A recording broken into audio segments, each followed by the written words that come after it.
আমি এখন বর্তমানে যেখানে দাঁড়িয়ে আছি এটা হচ্ছে সারিয়াকান্দি উপজেলার নারচি ইউনিয়নের গণকপাড়া গ্রামের উত্তর দেবের পাড়া নামক একটি স্থানে। এখানে আজকে সকাল 12টা থেকে 12:30টার মধ্যে এক স্বামী কর্তৃক স্ত্রীকে খুন করে। সেই স্বামীটির নাম হচ্ছে রুবেল মণ্ডল, সে এখানকারই বাসিন্দা।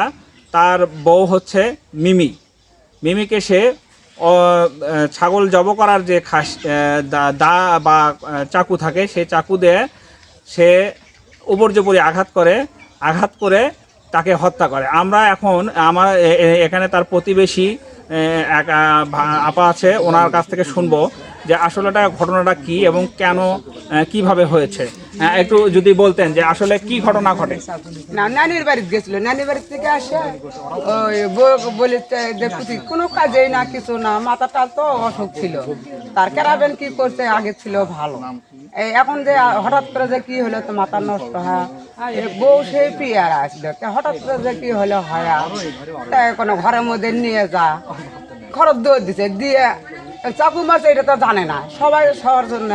এখন আমরা মসজিদে যা মনে সে কোটা বাসা করিচ্ছি, আমরা তার কেউ জানি না। ওই চাকু নিয়ে এখন আমার ইয়ারা আত্মার পাড়াবাসে যা দরজা ঢেকে লাচ্ছি দিয়ে দরজা ভাঙে ওই চাকু নিয়ে ধাবড়া ধাবড়ি করি।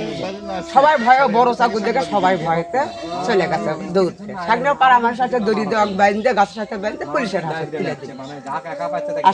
আচ্ছা, এই যে চাকুটা সে নিল, সেই চাকুটা সে কোথায় পেয়েছিল? সেটা ইয়াতে মুখ গরু বকরি গরু জব করা সেটা ওটি ছিল, মুন্সি ওটি কেটে থুচা শাকনি তার কেন কথা আমি যে ভাত দিই দেও তো বালু দিয়ে আমি ভাত দিই কয়া ঘরের মধ্যে গেছে।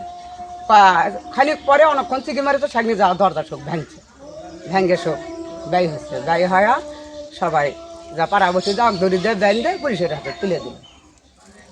আপনারা শুনতেছিলেন যে ওই যে মিমি হত্যার যে ঘটনাটা, সেটা হচ্ছে এখানকার যে পাশে যার প্রতিবেশী মিমি হত্যার যে ঘটনা, সেই ঘটনাটা সে বলে এবং হচ্ছে এই তার বক্তব্যের সাথে থানা পুলিশের যে বক্তব্য, সে বক্তব্য মিল আছে। আমি মোহাম্মদ হারুনুর রশিদ, সারিয়াকান্দি, বগুড়া।